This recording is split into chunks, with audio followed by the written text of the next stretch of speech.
Кутмандуу кечиңиздер менен сүйүктүү телекөрүүчүлөр, кымбаттуу кыргызстандыктар. Бардыгыңыздарга өзгөчө салам айткан 6-күнү кечинде программасы кайрадан эс алыңызга ортоктош болуп келди. Кеспеш, быйылкы кыш сиз үчүн кандай болду? Мага быйылкы кыш өзгөчө жакты. Кимдир бирөөгө кар жок окшошпой калса, мен үчүн жылуу болгону жакты. Эс алууга көбүрөөк убакыт бөлүп, анан өзүм дагы негизи эле ызгарды суук кыштан алыс болгондуктан окшойт да. Сагач? Быйылкы кыш мага чынында айтканда кышкы атмосфера сезилген жок, анткени өзүңүз билгендей эле кар дагы жааган жок. Бирок бизди көрүп жаткан телекөрүүчүлөрдүн арасынан кээ бирөөсүнө кыш жакты, кээ бирөөсүнө жаккан жок. Ал эми көпчүлүгү кышкы кийим алды, көпчүлүгү кышкы кийим алган жок. Деги эле кандай гана кыш болбосун, бирок бүгүн 6-күнү кечинде программасында чыныгы кышкы атмосфераны тартуулайбыз. Андыктан ардактуу көрөрман, кышкы кийим алып, эгерде кийбей калсаңыз, ошонун бардыгын азыр кийип алып, биз менен биргеликте кыштын соңку күндөрүн 6-күнү кечинде программасынан чогуу узаталы. Ал эми бүгүнкү кечте деги эле кыргыз эстрада өкүлдөрү бала чак убагында деги эле быйылкы кыш кандай болорун булардын бардыгын алкы мүнөттөрдө билип беренге албетте аракет кылабыз. Ал эми кызматыңыздарда мен Руслан Адылбек уулу жана ошол эле менин кесиптешим Майзада Кубанычбек кызы болот. Баарыңыздарды экранга жакыныраак чакырабыз, анткени биз баштадык. Эс алуу күндүн кечин өзгөчө атмосферага бөлөгөн 6-күнү кечинде программасы сиздер менен. Бизде болсо кийинки келген коногубуз бар, таланттуу киноактриса жана эл сүйгөн ырчы айым Сайрам Момунбаева бүгүн бизде конокто. Кош келдиңиз. Бүгүн биз жалпыбыз кышты узатып атабыз. Сиз келгенде студиябыз жазга айланды окшойт. Негизи эле сизге көңүлүңүзгө кыш канчалык деңгээлде жагат?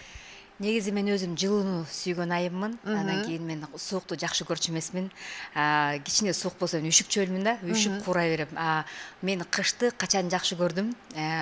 Ошо кыш деген ырды ырдагандан баштап жакшы көрдүм да. Эрнис Абдыжаппаровдун кыш деген ырды мага сунушталгандан кийин ошону ырдап, ошол ырдын аркасы менен мен кышты сүйдүм. Охо, сонун ал эми быйылкы кыш сизге анда жакты болсо керек, э? Быйылкы кыш мага жакты, жылуу болду, тынч болду. Бирок кар жаабаганы жаккан жок да. Себебинде кар канчалык көбүрөөк жааса, түшүм мол болмок да. Ошо кар жаабаганы кичине элди дагы капалантты окшойт. Эсте калган кышыңыз тууралуу айтып берсеңиз. Мен эсимде калган кышым ушул кыш ыры болуш керек, кыш ырын жаздырган ырым болуш керек. Себебинде аябай кыш кар калың түшкөн жер болчу. Андан кийин Эрнис байке экөөбүз ушул ырды дуэт жазганбыз. Анан Эрнис байке аябай ооруп калыптыр да. Анан болбой байке концертке чыгыш керек деп, анан Бакыт Мамаевди айтып бар, концерт бүткөнчө Эрнис байкени алып кел деп, ал ушу Көк Жарга барып Эрнис байкени алып келип ырдатып туруп, анан кайра алып барып үйүнө жеткирип койгондо ошону эмдигичек Эрнис байке айтып берди: "Сайра мени өлтүрүп кое таштаган." Ошол кайсы жылдар эле? Ошол мындан бир 20 жыл мурун болуш керек. 20 жыл деп калп айтам, 15 жыл мурун болуш керек. Ошондо 15 жылдан бери ыр аркылуу сүйгөн экенсиз да кышты. Эми кышта кимдир бирөө ысык жерлерге, ысык жайларга учуп кетип эс алса, сиз кышта эс алуунун кайсы түрүн жакшы көрөсүз? Мен эс алуунун бир тоого чыгып, бир жаратылышка чыгып эс алганды жакшы көрөм. Андан кийин дагы мүмкүнчүлүк болсо, ошо жердин бардык жерлерин, башка мамлекеттин да жерлерин салыштырып көргөндү жакшы көрөм. Ал эми 6-күнү кечинде чим менен элек болосуз? 6-күнү кечинде мен иш менен элек болом. Ар дайым мен мындай жаным тынбаган адаммын. Андан кийин менин бош убактым жок. Дайыма иш менен элекмин. Иш болуп турган эле жакшы дешет. Анда бүгүн 6-күнү кечинде программасына сиз кайсы музыкалык чыгарманы арнайын деп турасыз? Жана өткөндө айтып кеткендей эле, Сулайман Маймуловдун сөзүнө жазылган обону Эрнис Абдыжаппаров байкебиздики "Кыш" деген чыгарманы тартуулайм. Анда ардактуу көрөрман, бул мүнөттөрдө бизге жакыныраак келип, дал ушул кыш аталышындагы мыкты музыкалык чыгарманы кабыл алып коюңуздар дейли.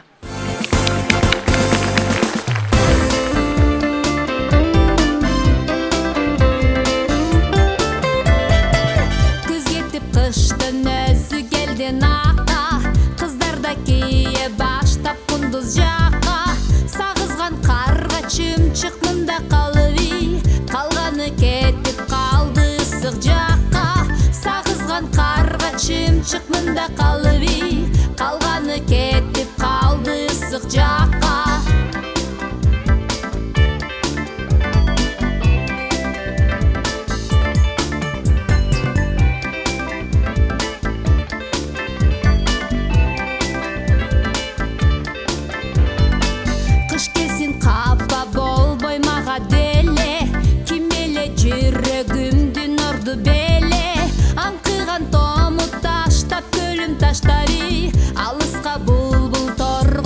кетет неге аңкыган тому таштап көлүм таштаби алыска булбул торгой кетет неге вапарираппа ваппапарам вапарираппа ваппапарам вапарираппа ваппапарам вапарираппа ваппарам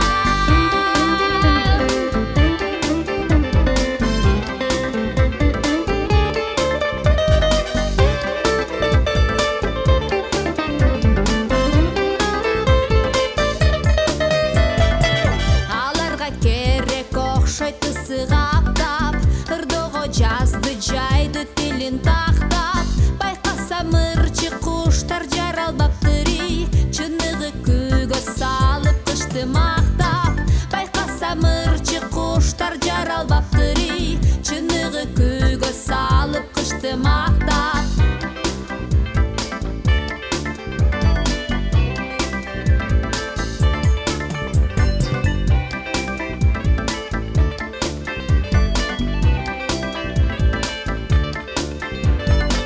менин баралсыз чабал калем очум күтпестен болбол торгой түркүн кушун акындар сырытын бир тарталычы кызыл бет кыргыз кышын тонун кышын акындар сырытын бир тарталычы кызыл бет кыргыз кышын тонун кышын вапарираппа ваппапарам вапарираппа ваппапарам вапарираппа ваппапарам вапарираппа ваппарам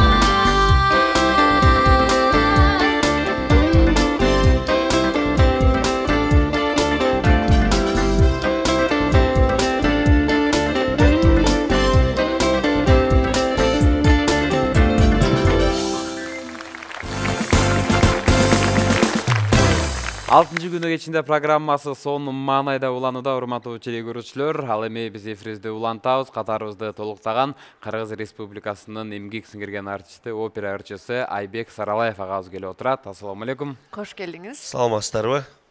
Саламатсызбы, көргөнүзгө кубанычтабыз. Айбек мырза, быйылкы кыш сиз үчүн кандай өттү?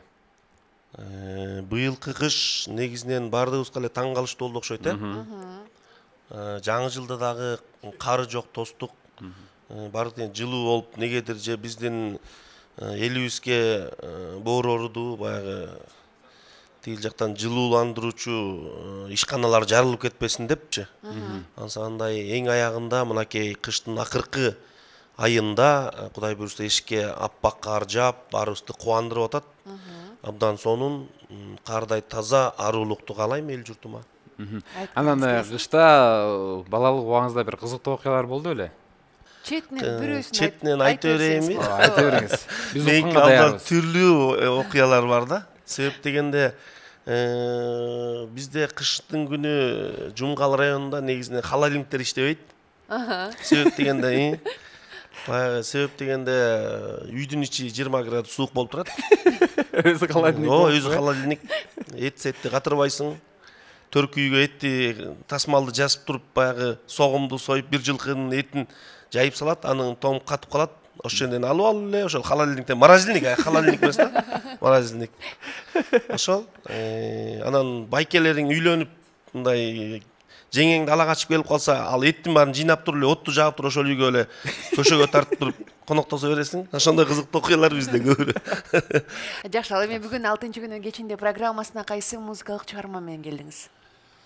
Мынакей жаз келейин деп калды, бирок касиеттүү кыш мезгилин бизде 4 мезгил бар, Кудайга шүгүр, ушул Кыргызстаныбызда себептен 4 мезгилдин өзүнчө касиети бар.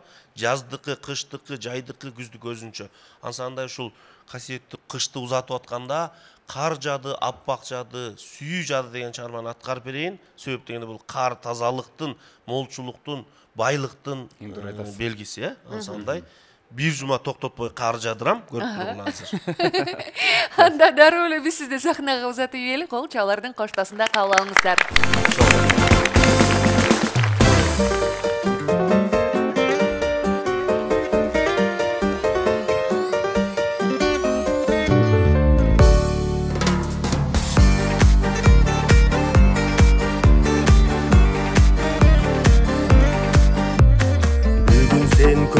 бекен байқадыңбы? Асмандан берметтеліп жаған қарды, мені болсо жаш балача қарды кечіп, атқырдым жаңыртып айланамды. Қар жады, аппақ жады, қар жады, бақыт жады. Қар жады, аппақ жады, қар жады, сүйіп жады. Қар жады, тыным албай жұмшақ жады, сен аны сездің бекен назиктігім. Айланып алақанға қонған қарлар, отуна еріп жатты жүрегімді. Қар жады, аппақ жады, қар жады, бақыт жады. Қар жады, аппақ жады, қар жады, сүйіп жады.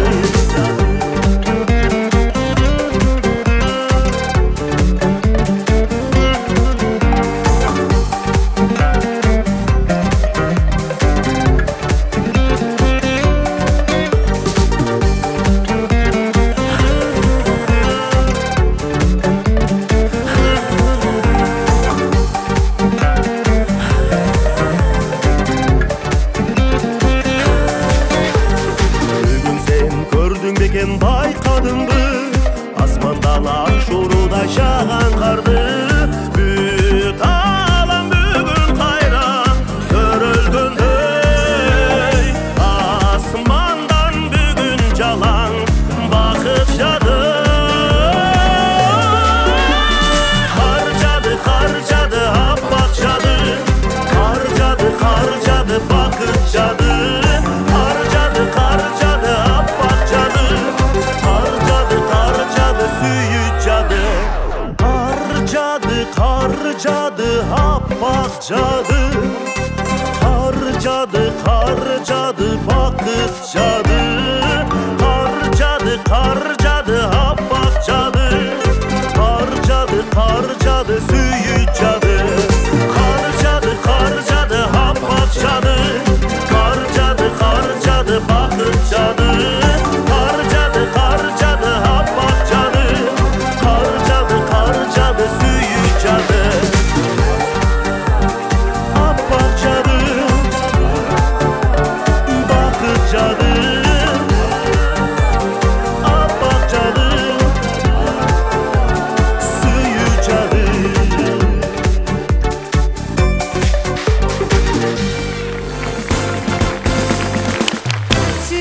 Сиз күткөн 6 күнү кечинде программасы бул кечти да жагымдуу ыргактар сиз сүйгөн ырчылардын кызыктуу маеги менен кооздоп жаткан учур. Ал эми кийинки келген коногубуз Кыргыз Республикасынын маданияттын мыкты кызматкери, эл шайырлар тобунун солисткасы Кенже Көбөкова бүгүн бизде конокто. Кош келдиңиз.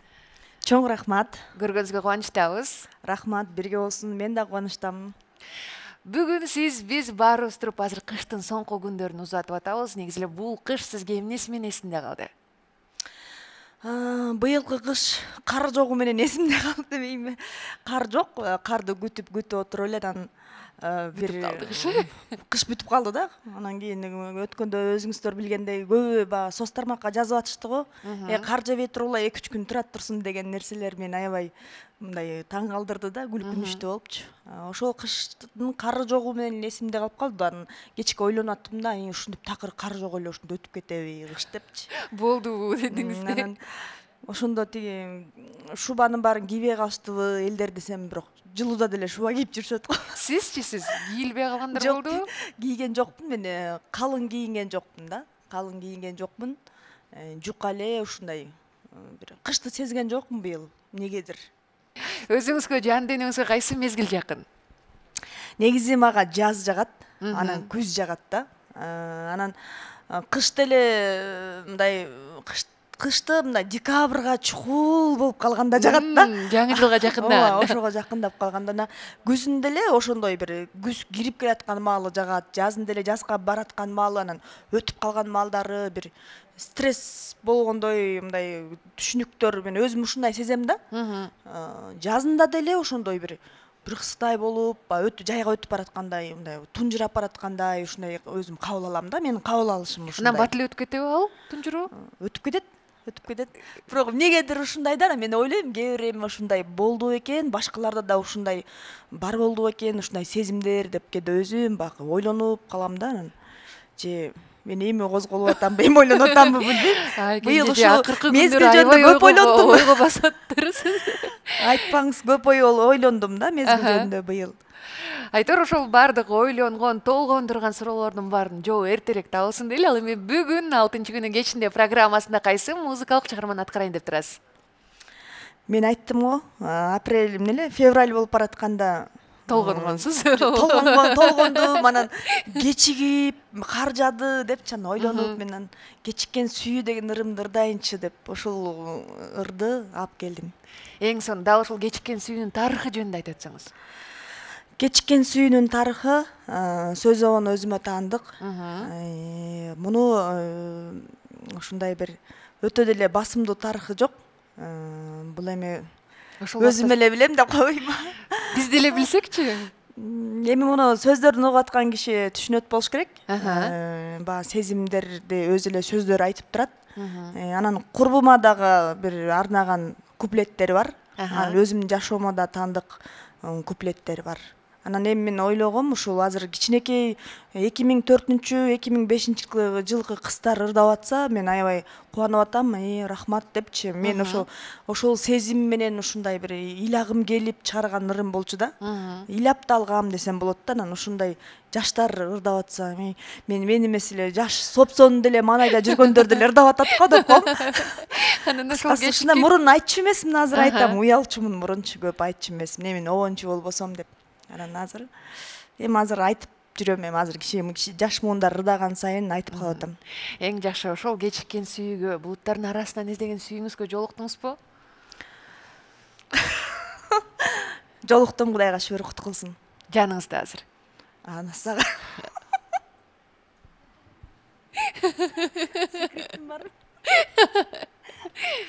Эми кандай десем, жанымда десем да болот. Кудайга шүгүр, эң негизгиси жүрөгүм мындай жалгыз эмес. Кудай кут кылсын. Ошол сүйүүм жанымда, бардыгы жанымда, Кудай кут кылсын. Эң жакшы, анда көрүп жаткан көрөрмандыга айталы, эгерде сүйүүңүздү таппай жүргөн болсоңуз, сөзсүз булуттардын арасынан да карап көрүңүз, балким кийин жайында сиз да таап каласыз. Мен айтпай жүрдүм эле, айттырып койдуңуз, кыйын экенсе. Анда жалпыңыздарды дал ошол көп жылдардан бери жүрөккө сактап издеген сүйүүлөрдүн бардыгын баяндаган Кечиккен сүйүү аттуу мыкты музыкалык чыгармасы менен Кенже Көбөков айымды биз кол чабуулар менен сахнага узатабыз.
өзгөчө атмосферага бөлөгөн бул 6-күнүн кечинде программасы сиздер менен. Бизде болсо кийинки келген коногубуз бар. Өзгөчө таланты менен көптөгөн жүрөктөрдү багындырган Кубаныч Баркалбасов бүгүн бизде конокто. Чоң рахмат. Кош келдик. Жакшы келип алдык буюрса. Анан билебиз, Кубаныч мырза машина айдайсыз, автоунааңыз бар. Анан быйылкы кыш автоунаа айдагандар үчүн кандай өттү? Дөңгөлөктөр алмашылдыбы? Дөңгөлөктөр мен зимнийге алмаштырып алгам. Жайка кайра алмаштырып коюш керек эле деп коюп жүрөм. Негизи эле быйылкы кыш жайдагыдай өттү го, жаздагыдай эшикке чыксаң чайыттай ачык, ошол. Кээ бир инсандар айтып атат, быйыл кар жок, кыштай болбой калды деп. А сиз үчүнчү кар бары деле, жогу деле канчалык деңгээлде маанилүү? Эми негизи кыштын кыштай болгону жакшы деп коет. Мени кичине көп кар жаабаганы кичине өкүндүрдү. Себеп дегенде суулар тартылат, жайында баягы мал чарбачылыгын иштеткен, эгин иштеткендерге кичине кыйыныраак болот го деп ойлойм. Мунун кесепети. Бирок эми дагы карды тилеп туралы, дагы да алдыда убакыттар бар, кар жааса экен. Жайда, жазда дейсиз, Жазда жайыт болуш керек эми. Эгин башталганда жаба албаса болду да. Анан деги эле баарыбыз эле быйыл кыш өзгөчө болду деп атабыз. Анан ошол январь айында мен мындай жашыл чөптөрдү көрдүм да, ошолорду байкадым. Ал эми сиз дагы өзгөчөлүктөр, дагы эмнелерди байкалдыңыз? Айылдан бир дос бала айтып калат, байчечекей гүлү бар го. Ошондой гүл өсүп калыптыр деп атат да. Үйүн алдында. Үйүнүн алдында бактын түбүндө ошондой өсүп калыптыр десе, мен ишенген жок, бир сүрөткө да тартып. Сүрөткө да тартып, кайсыл айыл? Эмеде Көлдө. Скөл областында. Анан аябай мындай таң калдым чын элечи. Мындай тарыхта болгон эмес деп. Качан болду эле? Түштүк жергесинде болсо будайлар башпайлап калыптыр, күздүк будайлар деп коет. Ошондой мындай тарыхта болбогон өзгөчөлүктөр болду го быйыл, адамды таң калтыра турган нерселер. Айтыңызчы Кубаныч мырза, ошонун баардыгы кайсы айда болду? Ошонун баары мына жаңы жыл башталганда январь айында болду. Январь мына жаңы жылды кары жок тозбодукпу?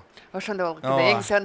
Ал эми бүгүн 6-күнүн кечинде программасына сиз жалпы күйөрмандарга кайсы музыкалык чыгарманы арнайын деп турасыз? Мен Сыймык Бейшекеев агабыздын Сүйүү жылдызы деген чыгармасын тартып алайм. Сүйүү жылдызы Саманчынын жолу деп. Ошол чыгарманы ырдайбыз. Саманчынын жолу, бул чыгарманы Сыймык Бейшекеев агабыздын уруксаты менен ырдагансыздар. Уруксаты менен алгам, агайдан өзүнүн алдынан өтүп, тексттерин туурабагай деп жөнөтүп, батасын алып анан ырдагам. Сонун анда өзгөчө бир керемет чыгармага дагы кезекте берели. Кубаныч Баркалбасовдун аткарышында Саманчынын жол чыгармасы бизди көрүп жаткан ар бир телекөрүүчүлөрдүн урматына жаңылсын.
Керек турго махабат мери, мерим açıp dursa çürüktürdün Öçpüyt kodayım suyunun demi Altın kazık yıldızın kara Aylı tündür arnadım sağa Menin suyum görünüvü desem Gülü qarap jılmaydın mağa Ey ürkör yıldızın kara Ürünü tanglar arnadım sağa Bizdin yıldız kana tapçı desem Gülü qarap jılmaydın mağa Samançının yolun kara Samay çaçın salalap darap Boldu çemige teli deysin Ay tün ortadan o barat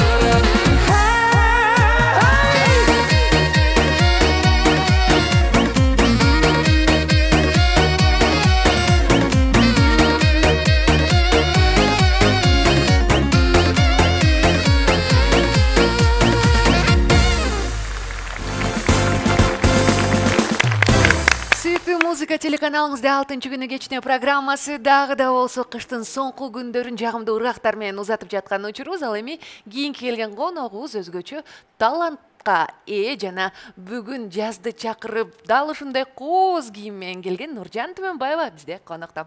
Саламатсыздарбы?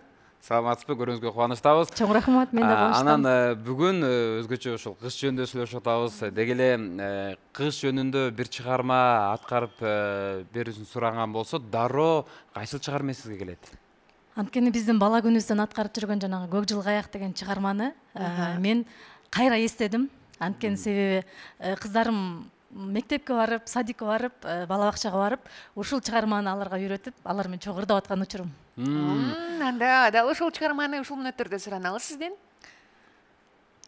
Көл үстүндө көкмөк көк жылгаяк, эл баратат бутуна лыжа байлап, эл ичинде мен дагы бара жатам, уят болуп калбайын деп, башты жерге салбайын деп, көк жылгаяк, эй көк жылгаяк, эй көк жылгаяк. Баракелде. Браво, браво. Колчулар болсун. Анан да көк жылгаяк бутуна лыжа байлап деп калдыңыз. Өзүңүз ушу лыжа тепкенди билесизби? Лыжа тебүү бул менин эң сүйүктүү жанагы хоббилеримден бири. Аябай жакшы көрөм. Демек, ар жылда барып, мына айтканда горнолыжналарга барып лыжа тепип турасыз. Ооба. Өзү айтып калдыңыз, ошол сүйүктүү мезгилим бул кыш деп калдыңыз да. Анан бала чак убакта кыш кандай өтчү, кайсыл жакта өткөн? Мен өзүм айылда чоңойгондуктан кыш мезгили ошо айылда эле өттү. Анан ошо өзүмдүн кыздарымды көрүп алып, кече эле ошол өзүм историяма жаздым эле. Булардын кышы ушунчалык кызыксыз депчи. Балалык кези ушундай кызыксыз өткөн сыяктуу сезилет деп. Анткени биздики деген эшикке чыксак дагы, сыртка чыксак дагы, отун алып кел десе, же сыртка чыгып бирдемени жасап кел десе, чуркап барып, сөзсүз бир дөңчөдөн сыйгалак деп келмейинче үйгө кирчү эмеспиз да. Менин балалык күнүм ушундай баягы чана тебүү менен айылдагы балдардын азыркы балалыгы кандай өтүп аткан болсо, ошондой эле кызыктуу болуп өткөн. Бүгүн да 6 күнү кечинде программасында кышкы атмосфераны тартуулап жаткан учурубуз. Бүгүнкү эфирде кайсыл чыгармаңызды алып келдиңиз? Бүгүнкү күнгө ушул кышта биздин атабыздын туулган күнү, ошого арнап ушул Жарма деген жакшы чыгарманы жарык көргөн. Ошол чыгарманы аткарайын деп келдим. Жарма. Эң жакшы айтор кыш болобу, жаз болобу, жай болобу, күз болобу, эң негизгиси сүйүшкөндөр ар дайым бири-бирине жарына, сиз айткандай, жылуу мамиле кылып жүрө берсин. Ал эми биз бул мүнөттөрдө биз сизди сахнанын төрүнө узатабыз.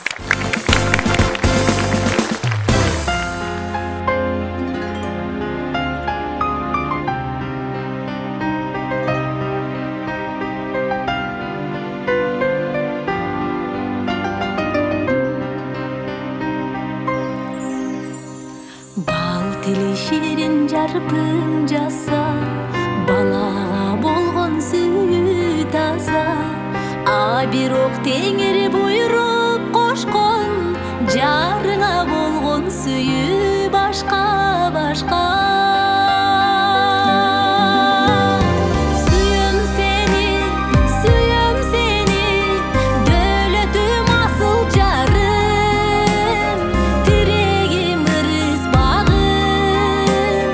Өзү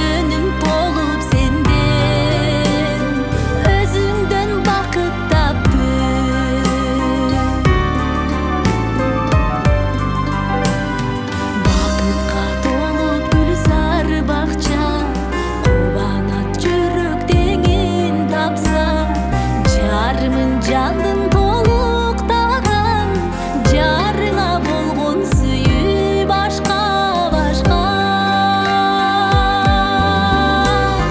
сүйөм сени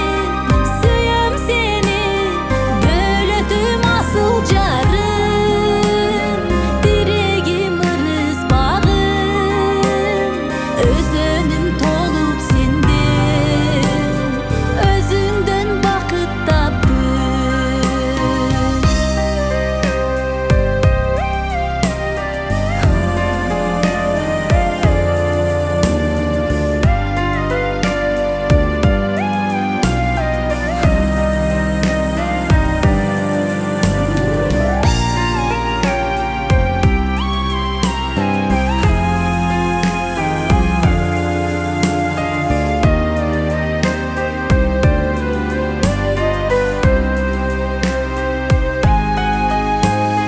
бийлиги жанган чырагымдын байрагы туусу турагымдын ырыска шерик өмүрлөшүм тиреги жарымын агымсың жаным сүйөм сени дөөлөтүм асыл жарым тирегим ырыс багым өзүнүм толуп сенден өзүңдөн бакыт таптым сүйөм сени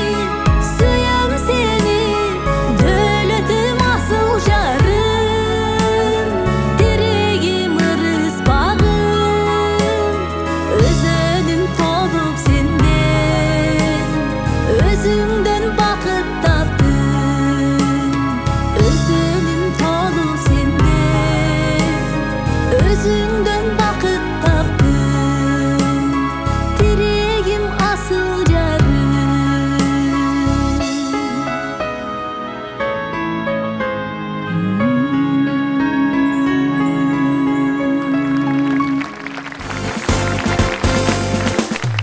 Сиздер сүйгөн 6-күнү кечинде программасы бүгүн кышкы атмосфера менен жалпыңыздарды кубандырып жаткан учур. Ал эми биздин кийинки келген коногубуз кыргыз эстрада ырчысы жылдызы Адилет Үмөтбек бизде конокто. Кош келдиңиз, көргөнүзгө кубанычтабыз. Үшүп элесизби, жакшы элеби баары? Жакшы эле. Кыш кандай өттү сизде? Кыш мен үчүн жеңил өттү десем болот. Үшүгөн жоксуз. Жок, üşүгөн жокмун. Кышка деп алып койгон кийимдер калып калган жок үйдө. Жеңил эле кийимдер менен өттүм быйыл. Көп деле кышты мындай üşүгөн деле жокмун десем болот. Негизи эле кышты жакшы көргөндөрдөнсүзбү? Кышты жакшы көрөм, ар бир эле мезгил жакшы көрөм, ар бир мезгилдин өзүнүн жакшы эмелери бар го. Аха. Жакшы экен. Ал эми 6-күнү кечинде эмне менен элек болосуз адатта? 6-күнү кечинде мен көбүнчө үйдөгүлөр менен болом, кээде студияда болом, кээде достор менен болом. Ошол. Ал эми бүгүн 6-күнү кечинде программасына кайсы музыкалык чыгарманы аткарайын деп келдиңиз? Бүгүн мен 6-күнү кечинде Бекборбек байкебиздин Кечки Бишкек деген чыгармасын алып келдим. Ошол. Анда жалпыңыздарды дал ушул кечте кайсы гана жерде болбоңуз, айтор 6-күнү кечинде программасы менен бирге болгонуңузга рахмат айтып, Бишкектин Кеч аттуу мыкты музыкалык чыгарманы сиздер үчүн сыналы.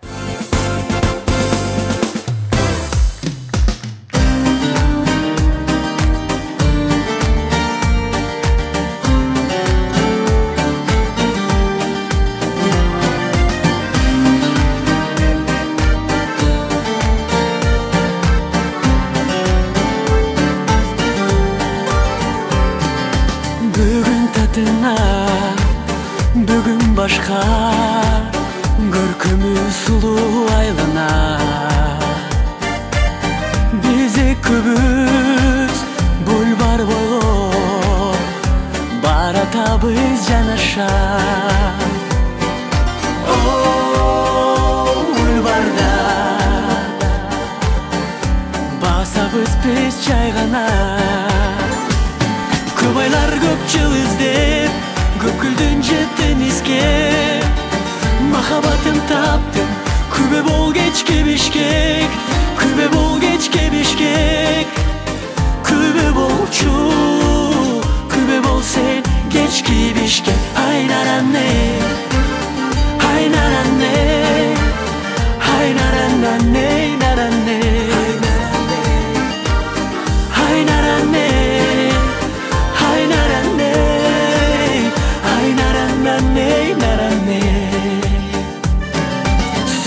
kumarım, şirin kumardın denizine çömülür.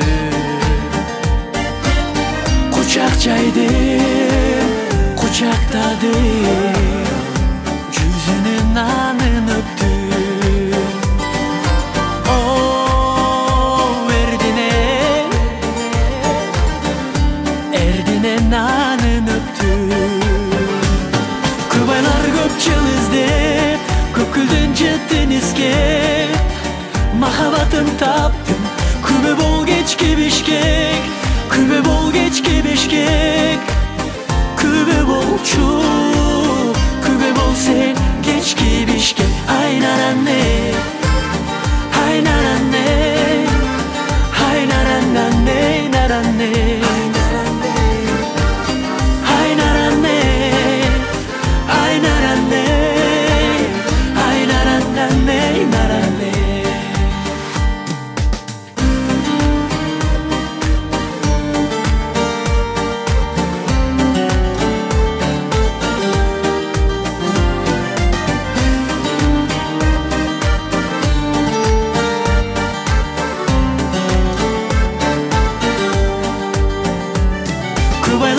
Çılızdı, köküldünce denizge. Mahabatım taptım, kübe bol geçki Bişkek, kübe bol geçki Bişkek. Kübe bolçu, kübe bol sen geçki Bişkek. Aynar anne, aynar anne, aynar anne, aynar anne.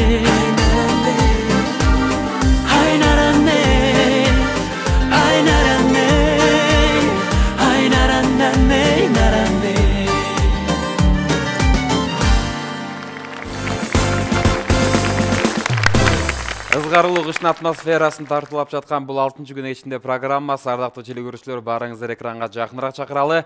Ал эми катарыбызды толуктап турган обончу аткаруучу Алтынбек Борошов агабыз келип отурат. Ассаламу алейкум. Алейкум салам, кош убак болсун. Саламатсыздарбы, урматтуу жалпы замандаштар, арбаңыздар. Кыштын акыркы соңку күндөрү деги эле быйылкы кыш сиз үчүн кандай болду, кандай өттү? Быйылкы кыш Кудайга шүгүр, сонун кыш болду. Баягы жумшак кыш болду, жылуу кыш болду. Ошол ортосунда баягы карды сагынган убагыбызда кар келип, кайра күн жылуу болуп, мен үчүн бардык эле замандаштар үчүн мындай жумшак кыш болду деп эсептесек болот. Жакшы. Айтыңызчы, Алтынбек мырза, бул кышта эң эле маанилүү уккан бир жаңылыгыңыз, же сүйүнчү айтар? Бул кышта маанилүү уккан жаңылыгым тынч болду. Баягы ору сыркоо катуу келет, күчтүү келет, толкун келет деп атты, бирок ошол нерсе жок болуп, жеңил өткөнү мен үчүн сүйүнүч болду. Андан башка мындай үй бүлөлүк сүйүнүчтөр, жашоомдогу жаңылыктар, жакшы бир жамандык эмес, жакшы жаңылыктар болгон күндөр болду, Кудайга шүгүр. Анан быйылкы кышта көп деле кар жааган жок. Анан көпчүлүк кыргыз эстрада өкүлдөрүнүн кышкы кийим албагандар дагы бар экен да. Алардын катарын толуктайсызбы? Жок, мен быйыл тескерисинче кышкы кийим алдым эле. Бардыгын Алдыңыз эле кар жаабайбы? 2 сапожка алдым эле. Жөптөйүндө бирөөнү кийдиңизби? Даярданган болчумун. Быйыл былтыр той убакыты болгондо баягы кыш катуу келет деген сөздөн улам кышкы кийимге жакшы камдандым эле, бирок тескер болуп калды. Эми келерки жыл кие беребиз да. Жакшы экен, айтыңызчы, негизи эле кышта ар бир эле инсандар көбүнчө убактысын эс алууга бурушат, чет өлкөлөргө барышат. Быйыл сиз кайсы жерлерде болдуңуз кышта? Кышта шаарда эле болдук, үйдө эле болдук. Буюрса насип кылса келерки жылдары, балким башка жылдары кышта барганга ниет бар. Биз быйыл үйдө эле болдук. Бирок баягы тоого чыгып, шашлык жеп, достор менен айланып дегендей шаарда эле болдук, Кыргызстанда эле болдук. Ал эми бүгүн 6-күн кечинде программасында сиз кайсы музыкалык чыгарманы күйөрмандарга тартуулайсыз? Мен Аппак кар деген чыгармамды тартуулайм көрөрмандарга. Албетте Аппак кардай аруу назиктик болсун, Аппак кардай пейилибизде актык болсун, Аппак кардай ак сүйүлөр болсун дейли. Дал ушул сөздөрдөн соң дароо эле биз сизди сахнанын төрүнө узатуу ийгө даярбыз. Кол чабуулардын коштоосунда.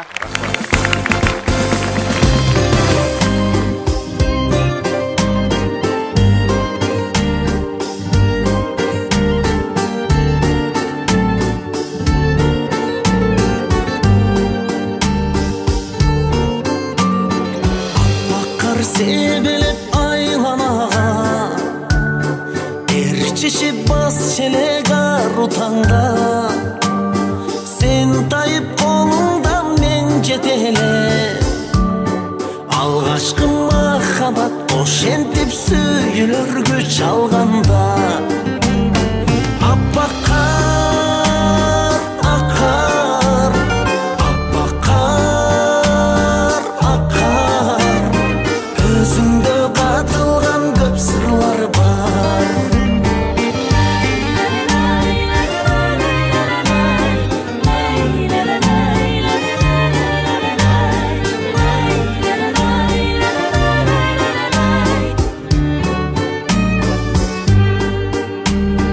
Бала элек биз анда ойноп күлгөн Жалынды өртеле көшүбөгөн Суnup tokтобой жаган карда Мен сенин алгачкы ошондо биринчи жолу өпкөм Аппак кар, ак кар, аппак кар, ак кар Өзүңдө катылган туң сүйүм бар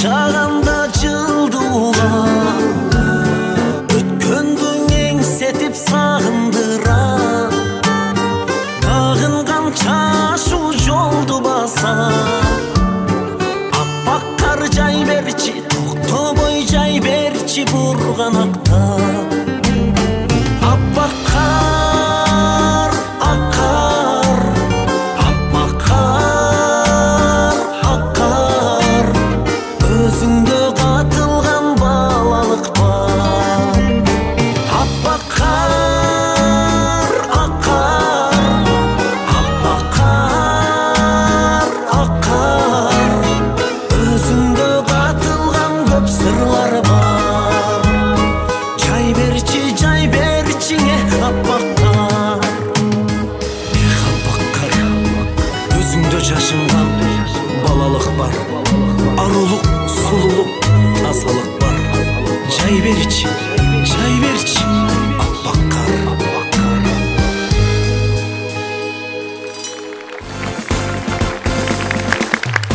Кыштын ызгардуу атмосферасы бүгүн 6-күнү кечинде программасында болуп жатат. Андыктан биз менен бирге болуңуздар. Себептигинде кийинки келгенде коногубуз бар. Буга чейин Заман тобунун солисти болуп ал эми азыр жеке ырчы катары ырдап чыккан, көптөгөн кыздардын жүрөк оорусуна айланган Курманбек Казакбаев конокто бизде. Ассалам алейкум.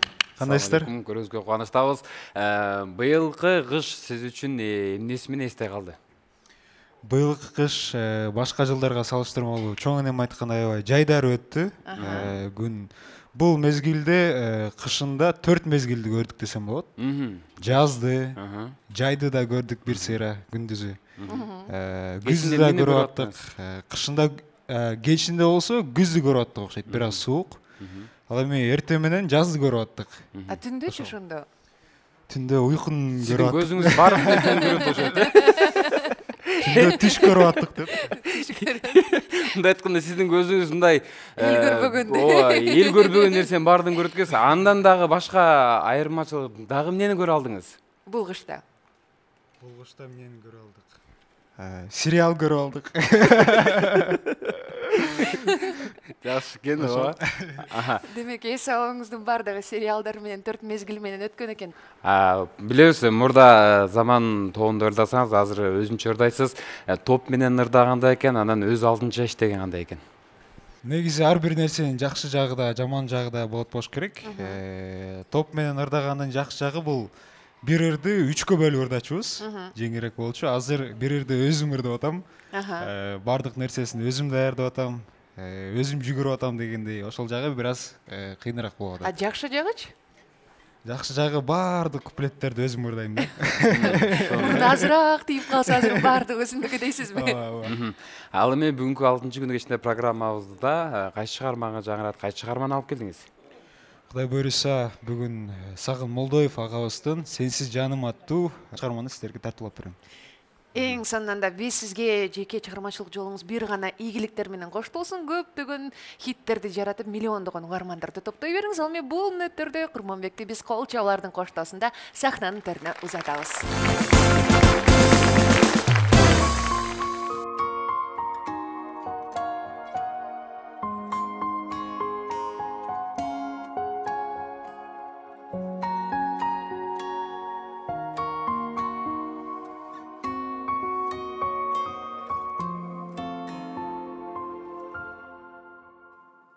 Sensiz canım menin ömürlük şerim Yaşonun kızığı çok bulduyladım Suyuş olasın mağa çaçıp durgan Gün bolup bir özünsün Sen gana Sensiz canım menin ömürlük şerim Mınçalık vakit bol bol süybülüm Yaşaysın çok güç kubat berip mağa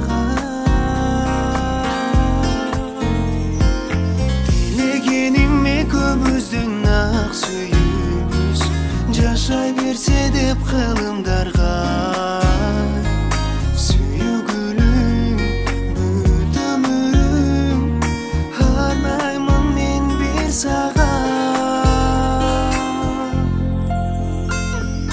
Kaysıl jerde jursam da oyum sende Жүрөгүм кумарланат сага тартып Көргөнчө шашыламын көз алдыма Элестеп жүзүң аппак тактырына Кайсыл жерде жүрсөм да оюм сенде Өзүңө күндөн күнгө сүйүм Айтарлыгы разымын мен бактыма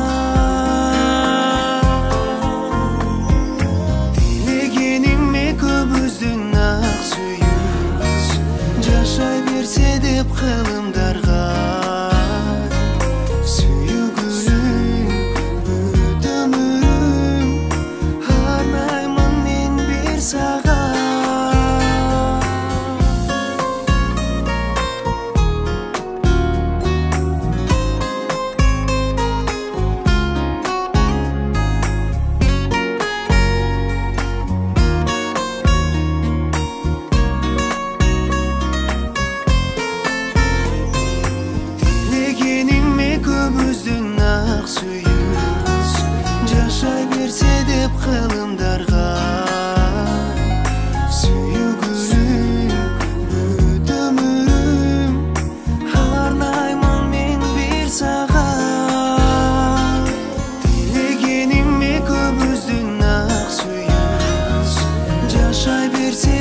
Коомдук биринчи канал жана ошондой эле музыка телеканалында 6-күнү кечинде программасы сонун маанайда уланды. Өзү көрүп тургандай эле кышкы атмосфераны бизи көрүп жаткан ар бир телекөрүүчүлөргө тартуулап жаткан учурубуз. Ал эми бүгүнкү кадырлуу коногубуз атайын Ордолу Ош шаарынан келип отурган кыргыз эстрада ырчысы, эстрада жылдызы Жайнагүл Тентиева келип отурат.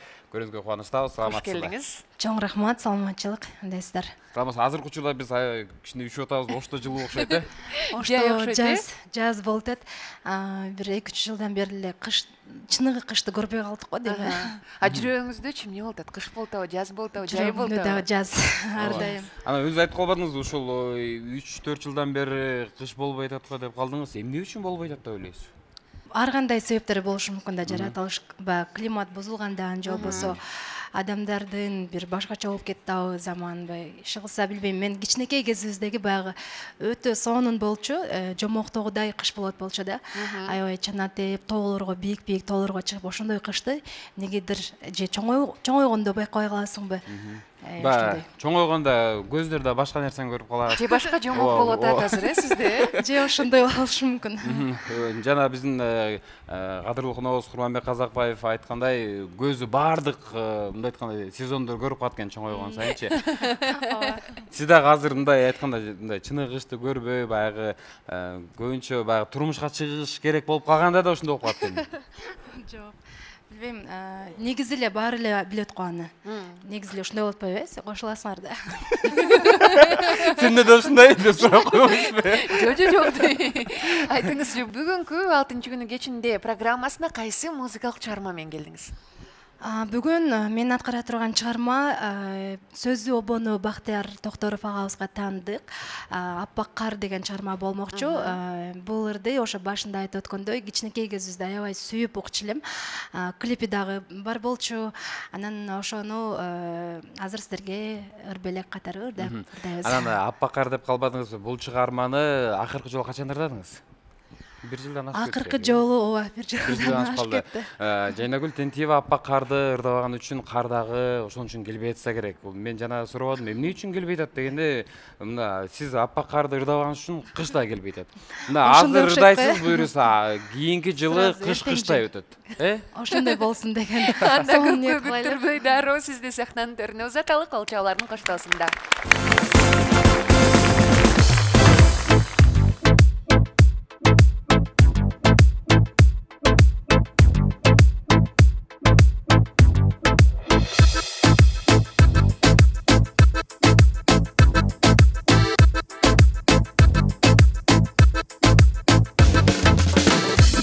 Жаптың эске салдың, ошондогу махаббаттым аппак кар. Жан дүйнөмдү ээлеп алдың, кубаттадың алсыз жаным аппак кар. Сезимимди ойготконсуң, жүрөгүмдү толготконсуң аппак кар. Үмүтүмө үмүт кошчу, жай берчи токтобочу аппак кар. Акара кар, сенде балалык сезим бар, сенде тазалык сезим бар, сенде бар сүйүүдеми бар. Акара кар, сенде ак сүттүн жүзү бар, сенде ак тилек үмүт бар, сенде бар жашоо деми бар. Сагынганда, саргайганда, ишенемин дале сага аппак кар. Сен келесиң, дем бересиң, наристедей 9 айда аппак кар. Азыр мына сен жанымда, көз уялып айланамда аппак кар. Мени менен кошо жүрчү, аз да болсо өмүр сүрчү аппак кар. Акара кар, сенде балалык сезим бар, сенде тазалык сезим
Кыш мезгили да соңуна келип саналуу күндөрдөн кийин майрамга бай жаз мезгили дагы кирип келет.